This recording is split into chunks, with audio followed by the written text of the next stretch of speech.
మీరు ఈ రొట్టెని తిని ఈ పాత్రలోంది త్రాగునప్పుడల్లా ప్రభు వచ్చు వరకు మీరు ఆయన మరణమును ప్రచురించుదురు అన్నాడు. అంటే ప్రభువారి యొక్క రక్తమాంసాల్లో పాలు పుంపులు పొందిన ప్రతి ఒక్కరూ కూడా సువార్తను ప్రకటించాలి. అనేకుల్ని ప్రభు దగ్గరకు నడిపించడానికి నువ్వు ఒక సాధనంగా ఉండాలి. ఎందుకంటే ప్రభువారి యొక్క రక్తమాంసాల్లో నువ్వు పాలు పంపులు పొందుతున్నావు కనుక ప్రభు వచ్చు వరకు, అప్పటి వరకు నువ్వు బ్రతికుంటే లేకపోయినా, నీవు ప్రభువారి యొక్క జనన మరణ పునరుద్ధానములను ప్రచురిస్తూనే ఉండాలి, ఇతరులకు చెప్తూనే ఉండాలి. ఎవరేమైనా మీకు ఇంకేంటి కబుర్లని అడిగినప్పుడు సువార్త చెప్పండి. సువార్త చెప్పాల్సిన బాధ్యత ఎవరికి ఉంది? పౌలు గారు అన్నాడు, సువార్త ప్రకటించవలసినటువంటి బాధ్యత నా మీద ఉన్నది.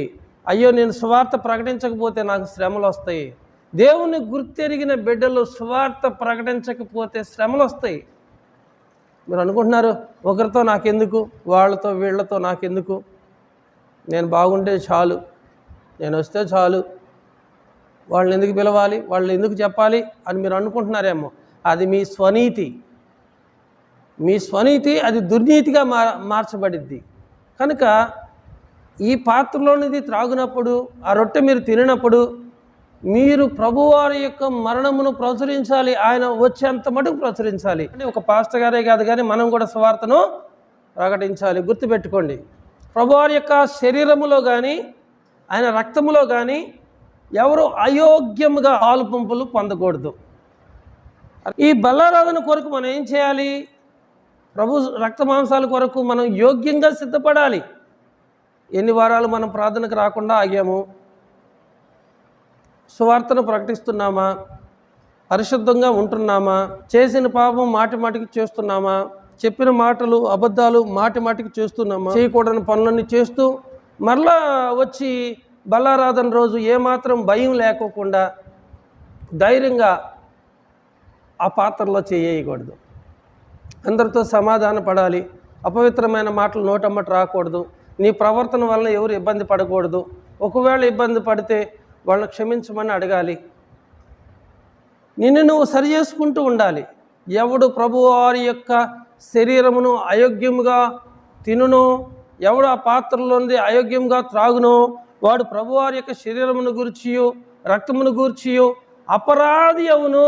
అంటే చేసే పాపాలు జాలకి ఇది ఒక కొత్త పాపం అన్నమాట. అర్థమవుతుందా?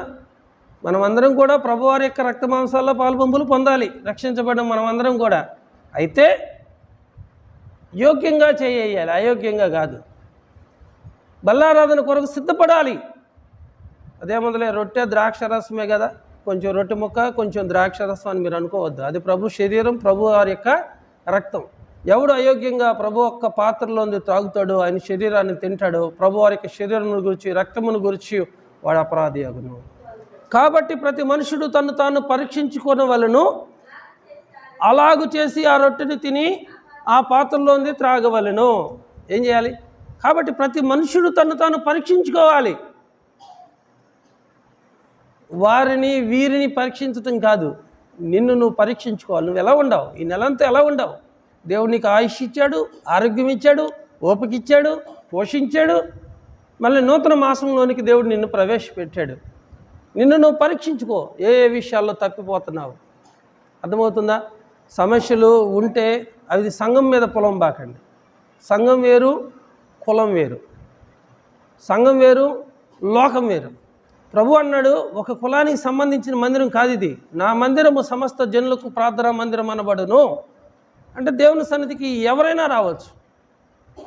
ఆ కులపోళ్ళ మందిరం, ఈ కులపోళ్ళ మందిరం, వాళ్ళ మందిరం, వీళ్ళ మందిరం కాదు. నా మందిరం సమస్త జనులకు ప్రార్థనా మందిరం. నువ్వు లోకం విషయంలో తీసుకొచ్చి, వ్యక్తిగతమైన విషయాలు తీసుకొచ్చి సన్నిధిలో పెడితే ఎలా?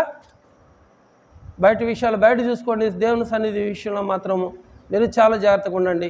వీలైనంత మట్టుకు, శక్యమైనంత మట్టుకు సమస్త మనుషులతో సమాధానంగా ఉండండి. ఎవరిని తొందరపడి ఏ విధమైనటువంటి అవహేళన చేయొద్దు, ఎగతాళిగా మాట్లాడొద్దు, బూతులు మాట్లాడొద్దు, అపవిత్రతకు చోటు ఇవ్వద్దు. ప్రభు మీకు ఇచ్చినటువంటి రక్షణను అంత మట్టుకు గట్టిగా పట్టుకొని నడవండి. ఆయన రక్తములోను ఆయన శరీరంలోను మీరు పాలు పంపులు పొందుతున్నప్పుడు మీరు యోగ్యంగా చేయాలి.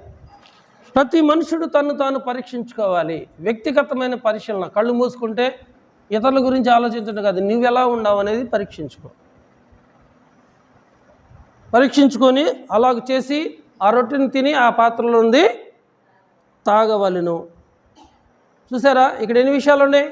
ఒకటి, మరణం వరకు ప్రభు మాటలు ప్రచురిస్తూ ఉండాలి. ప్రభు వారి యొక్క రక్త మాంసాలు యోగ్యంగా నువ్వు పాలు పొంగులు పొందాలి. మూడవదిగా చూసినట్లయితే నిన్ను నువ్వు పరిశీలన చేసుకోవాలి. అలా చేసుకోకుండా గనక నువ్వు బలారాధనలో పాలు పొంగులు పొందితే అక్కడ అంటాడు, ఇందువలన మీలో అనేకులు బలహీనులయ్యారు. ఎలా పడితే అలా తినటం వల్ల ఏమయ్యారు? ఆరోగ్యం కూడా పోయిందంట. బలహీనులను రోగులనై ఉన్నారు. చాలామంది అయితే చచ్చిపోయారంట. చాలామంది అయితే శుభ్రత లేకుండా, యోగ్యత లేకుండా ఏ పాప పనులు పడితే ఆ పాప పనులు చేసి కనీసం ఆత్మ పరిశీలన చేసుకోకుండా, నిన్ను నువ్వు సరి చేసుకోకుండా బలారాధనలో పాలు పంపులు పొందటం ఎలా ఉందంటే చాలామంది రోగులు, బలహీనులు, అసలు చాలామంది చచ్చిపోయారంట. సో మనం ఏం చేయాలి అంటే, ప్రియమైన వాళ్ళరా, ప్రభు రక్త మాంసాల్లో పాలు పంపులు పొందే ప్రతిసారి ప్రభువును మనం జ్ఞాపకం చేసుకోవాలి. రెండవదిగా మనము మరణమగునంత మట్టుకు, ప్రభువారు వచ్చేంత మట్టుకు ఆయన సువార్తను మనం ప్రకటిస్తూ ఉండాలి. ప్రభు బలారాధనలో ఎప్పుడైనా సరే నువ్వు చేయి వేయచ్చు, ఎప్పుడు వేసినా యోగ్యంగా వేయాలి. తర్వాత నిన్ను నువ్వు పరీక్షించుకొని ఆ ప్రభువారి యొక్క రక్త మాంసాల్లో పాలు పొంగులు పొందాలి. ఎవరైతే అయోగ్యంగా పాలు పొంగులు పొందుతారో వాళ్ళు రోగులు, బలహీనులు, చాలామంది చనిపోయారు. కాబట్టి ప్రభు నీకు 24 గంటల సమయం ఇస్తే 24 గంటల్లో ఎంత సమయం దేవునికి ఇస్తున్నావు? ఒకటి. తర్వాత ప్రభు నీకు కష్టార్జితాన్ని ఇస్తే దానిలో ఎంత మటుకు నువ్వు దేవుని పనికి ప్రయోజనకరంగా ఉంటున్నావు? దేవుడు నీకు ఇచ్చిన సమయాన్ని సువార్త ప్రకటించడానికి వాడుతున్నావా? పరిచర్య క్షేమం కొరకు వాడుతున్నావా లేదో ప్రతి కూడా మిమ్మల్ని మీరు పరీక్షించుకొని అలాగ చేసి ఆ రొట్టెను తిని ఆ పాత్రలను తాగవలనని ప్రభు చెప్పాడు. ఆ విధమైన కృప దేవుడు మీకు దయచేయను గాక. ఆమేన్. మోకరించండి, ప్రార్థన చేసుకుందాం. ప్రభు వారి యొక్క రక్త మాంసాలు మన ఎదుట ఉన్నాయి. ప్రార్థన చేసుకుందాం. తలలో వంచండి. మహిమా ప్రభావములు గల మా ప్రియమైన పరలోకపు తండ్రి, మీ పరిశుద్ధ పాదాలకు స్తుతులు స్తోత్రాలు చెల్లిస్తున్నాను. ఈరోజు చక్కని విషయాలు మా దృష్టికి మీరు తీసుకుని వచ్చారు. మరణమగునంత మట్టుకు, మీరు వచ్చేంత మట్టుకు ప్రభా మీ యొక్క జనన మరణ పునరుద్ధానముల గురించి అనేకులకు తెలియచేయాలని, ఈ యొక్క శరీరాన్ని తిరిగినప్పుడు, రక్తాన్ని త్రాగినప్పుడు మీరు మా పట్ల చేసిన యాగం, శ్రమలు, పొందిన శ్రమలు మేము జ్ఞాపకం చేసుకోవాలని, అలాగే ఎవరు అయోగ్యంగా ఆ పాత్రలో ఉంది త్రాగకూడదు, ఆ శరీరాన్ని తినకూడదని, ఒకవేళ తిని తాగితే బలహీనులు, రోగులు చాలామంది నిద్రించారని. అయితే ప్రభు మమ్మల్ని మేము పరిశీలన చేసుకుంటే శిక్ష పొందకపోదుము. అవును నాయన, మేము అనేక విషయాల్లో బలహీనమే, ఎవరు బలవంతులం కాదు. మేము అనేక విషయాల్లో బలహీనమే, ఎవరు బలవంతులం కాదు. అయ్యా, పాపులను పారదోలలేదు, నీచులను నిందించలేదు, ద్రోహులు, దౌర్భాగ్యులని మమ్మల్ని విడిచిపెట్టలేదు. అలాంటి పేతురు, అయ్యా నేను పాపాత్ముడిని, నన్ను విడిచిపెట్టి పొమ్మంటే ప్రభువా మీరు అన్నారు, పేతురు భయపడవద్దు, ఇప్పటి నుండి నువ్వు మనుషులను బట్టి జాలరుగా ఉండు అని అతనితో చెప్పారు. భయంలో ఉన్న వారికి ధైర్యాన్ని ఇచ్చారయ్యా, రోగులకి స్వస్థత ఇచ్చారయ్యా, కృంగిన వారిని లేవనెత్తుతూ వచ్చారు.